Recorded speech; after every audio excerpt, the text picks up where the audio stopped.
Hello, saver. Whether you're saving for that trip to the tropics or saving for an emergency, now is the time to take advantage of Wells Fargo's savings options. Wells Fargo offers savings accounts that can help you save towards your goals. So, what are you saving for? Visit a Wells Fargo branch or wellsfargo.com/save to open a savings account today. Wells Fargo Bank, N.A., member FDIC. Hey, it's Storyworthy. Today on the show, dancer and actress Heather Morris talks about going to Africa and eating dinner next to a pride of lions.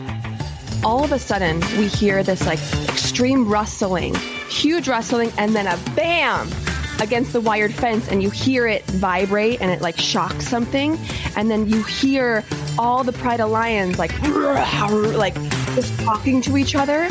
I have chills right now. I was scared out of my wits, Christine, out of my mind, and everybody was frozen. And the dude with the gun, he walked over and he was like, okay, so a pride of lions just killed a zebra, and so, there's going to be a lot of noise.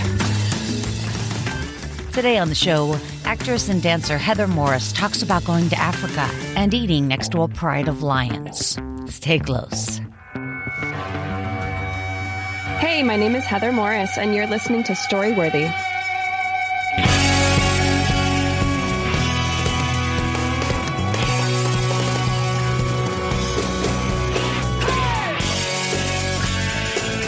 Welcome to Storyworthy. My name is Christine Blackburn, and I'm coming to you from Los Angeles, California. Whether you're a longtime fan of the show of almost 13 years, or you're a new listener, welcome to Storyworthy. I hope you guys had a chance to listen to the story last week, which was from comedian Judy Gold. Judy Gold is so bright and so funny. She's just one of my favorite comedians to listen to, no matter what she's talking about. And last week she told a pretty intimate story about coming out to her mother, when she was a teenager. And it's a sad story, really. But it's super interesting, and Judy makes it just, she's so authentic. You can't get more real than Judy Gold. She's just a gem.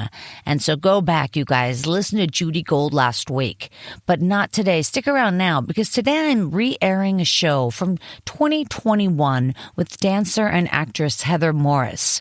Heather Morris, you may have seen her on Glee if you watched that show, or Dancing with the Stars. And anyway, a talented actress and a really nice girl. And today she's talking about having her dinner next to a pride of lions in Africa. Yes, she was on safari. But you know what I'm saying? So all of a sudden, you don't know. I mean, I haven't been to Africa yet. I really want to go. But I guess, when you go out on safari, you just never know what's going to happen. And Heather was eating next to a pride of lions. So there you go. Anyway, it's a great story. I know you guys are going to love it. And you guys, I hope you've been checking out my Life in 3 Songs. Recently on the show, I've had comedian Patton Oswalt and also comedian and actor Jamie Kennedy. He was just on the show last week. And both of those podcasts were just great. It gives you such an interesting look into the talent, that is Patton Oswalt or that is Jamie Kennedy. It makes you think about the way they grew up and the songs that stick with them.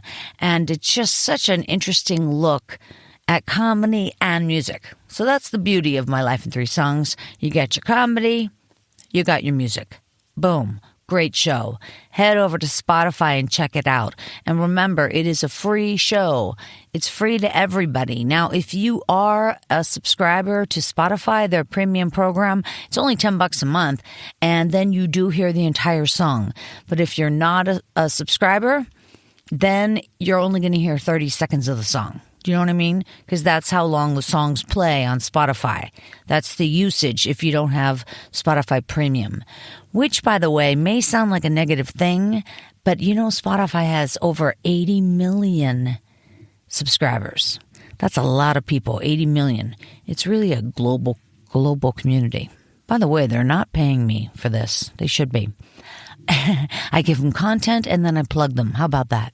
Anyway, you guys, I don't steal music, and that's how you're able to use music in podcasts is if you go through Spotify and their program, Spotify for Podcasters. It used to be called Anchor, but it got a bad rap. So now they changed the name, but it's still going to get a bad rap. All right, that's another conversation. You guys, please, you're going to be thrilled to hear the very talented and very funny Heather Morris. So wherever you are, put your hands together for the very talented Heather Morris. So yes, I ate dinner with a pride of lions in Africa. And so I'm an advocate for wildlife conservation. I have been for a while. I work with this company called IFAW, and we just work with conservation essentially and keeping animals thriving all across the world. So I finally got this chance to take a trip to Africa, which I have been wanting for my entire life. I had gone to Ethiopia on tour with Beyonce and just had an otherworldly experience. That's the right word. There, I just felt so welcome there, and I wanted to go back ever since. That was like 15 years ago. So my husband and I plan a trip for my 31st birthday to go there with IFA, and they'll have a guide with us the whole time. We'll get to see 2 different types of agriculture and 2 different types of what are they called? Like one's like a savanna and the other one's like the bush, the deep bush of Africa. Two different types of places. So the first one we go outside of Nairobi, and we stay at this hotel. And it's when you show up to the hotel, you drive about an hour away from the city, and then, you're in wildlife, right? And when you pull up to the hotel, there's this huge wired fence outside, right? Just to keep you safe and keep you in, because you're in the middle of Africa, in the middle of wildlife. So about the second night in, after we have done our safaris, we were out all day. It was my birthday night dinner. Well, tell me more about, real quick, if you could, the safaris. So the first night, and then you wake up in the morning. Can you tell me what that looks like? So yeah, when you're waking up about 6 a.m. every morning, and you're going out on safari. So your guide will come pick you up in a Jeep, obviously the big old Jeeps, the safari Jeeps you see. You go and get yourself ready at about 6 a.m. and you want to do like the sunrise safari tours, right? So you get in this big old Jeep and you're off on these trails following maybe 100 of different like Jeeps. There's like so many of these Jeeps out doing these safaris.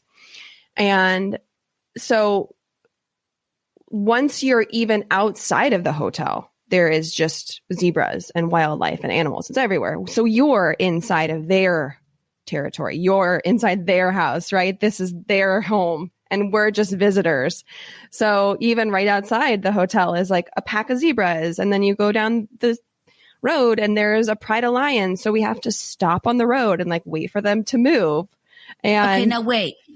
Is the Jeep covered and who has a gun? I mean, what's the safety here? Yes. So our tour guide, his name is George. Love George. He has a gun.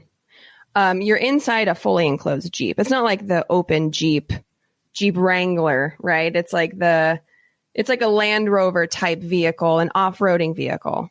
So sorry to confuse you all. I'm using a general term for Jeep. She's like, wait, are you safe? How are you alive?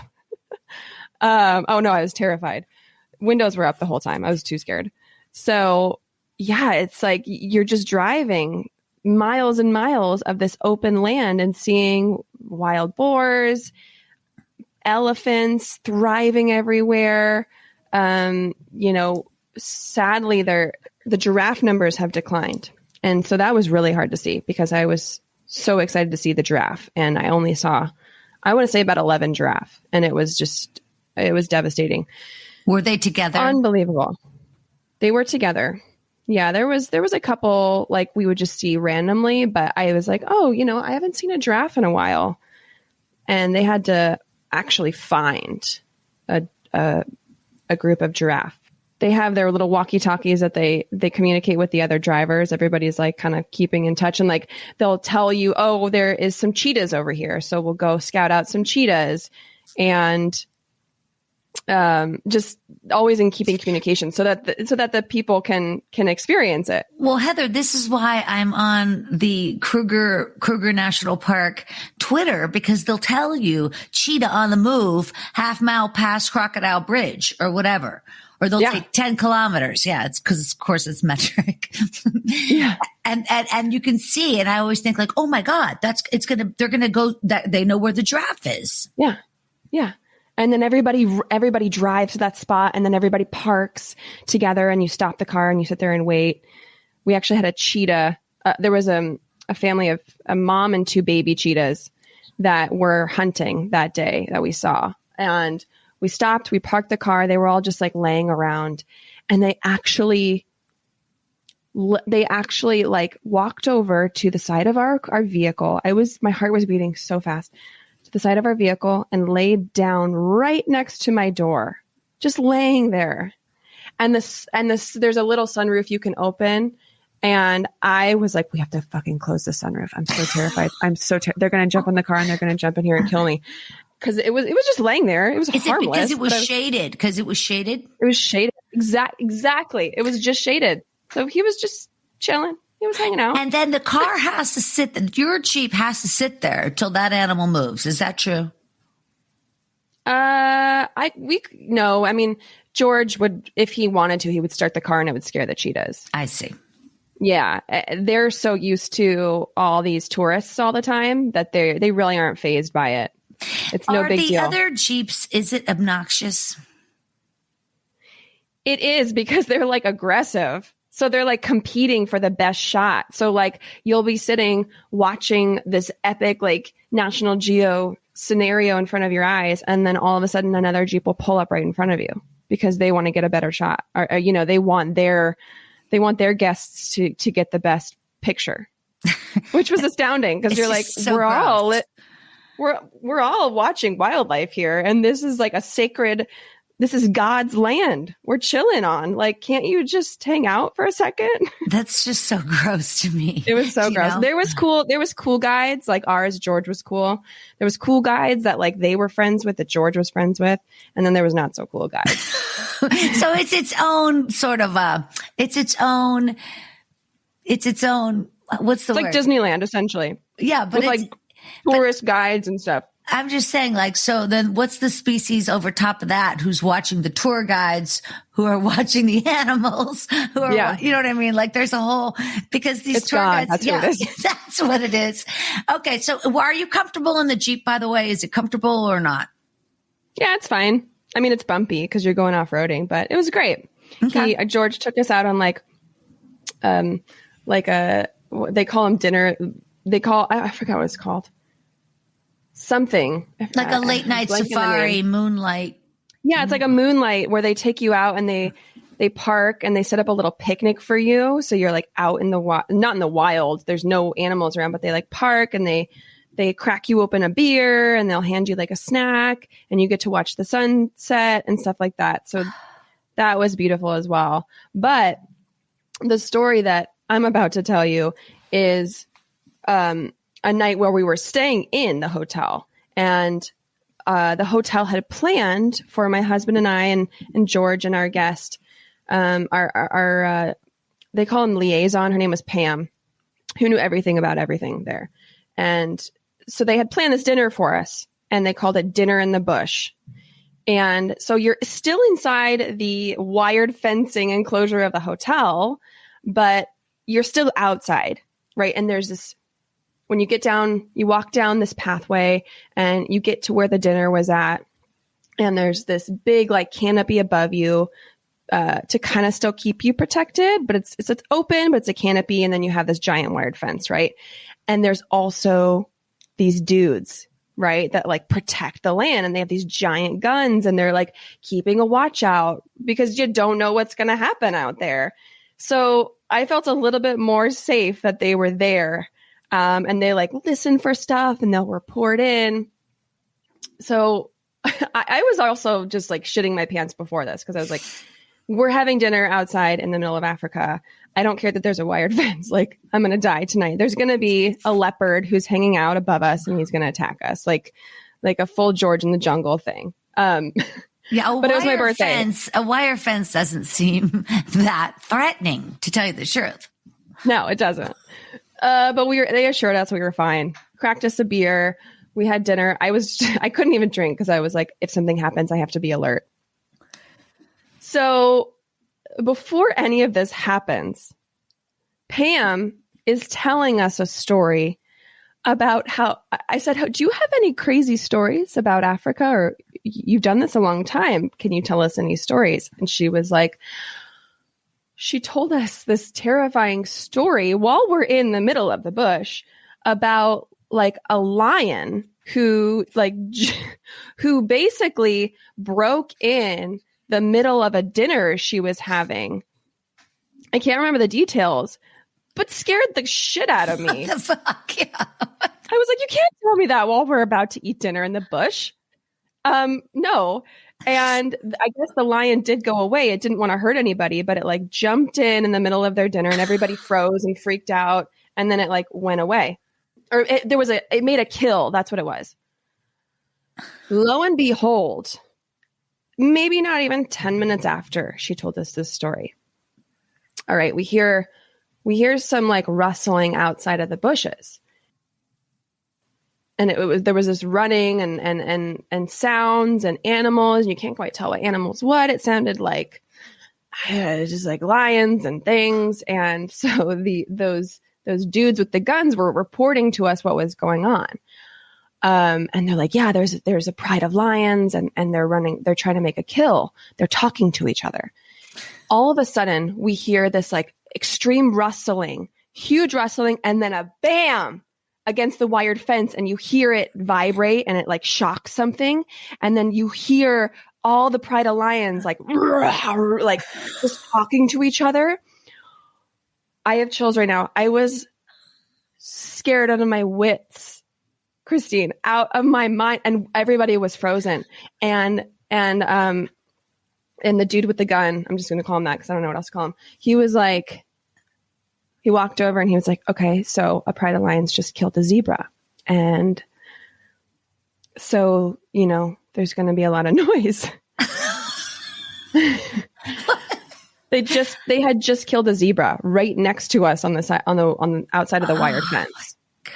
So they were chowing down on this zebra and eating a zebra whilst we were eating our dinner right next door.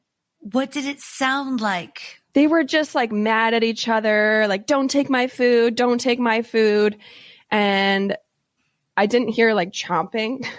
That's Thank disgusting. God. I didn't hear any of that, but I just... Do they pull it apart? Is that, I guess they fight over it. They can drag it away.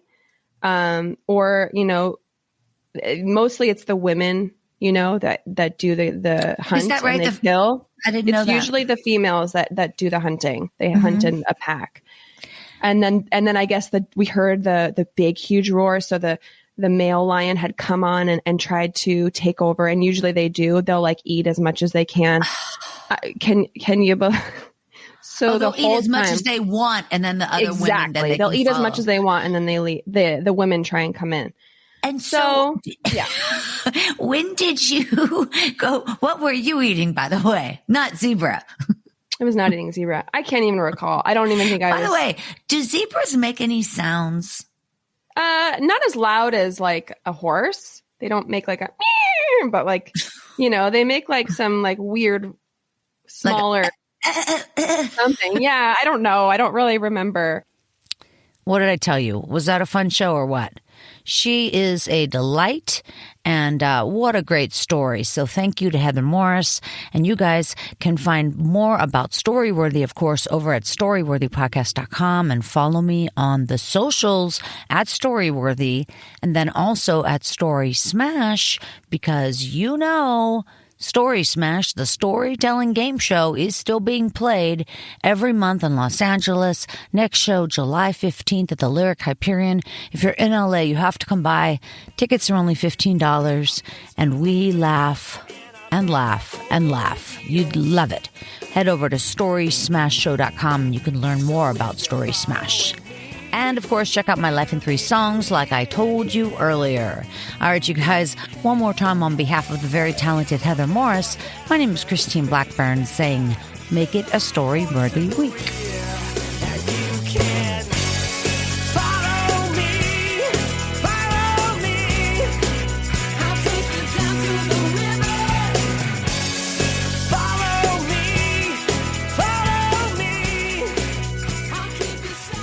Thanks for joining us on the Storyworthy Podcast.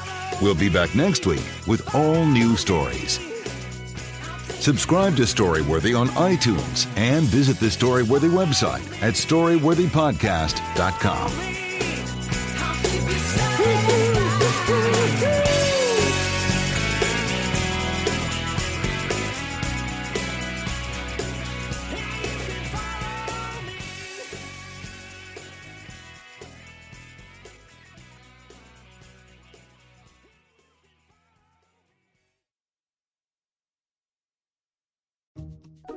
Wells Fargo presents one of the surest ways to grow your money.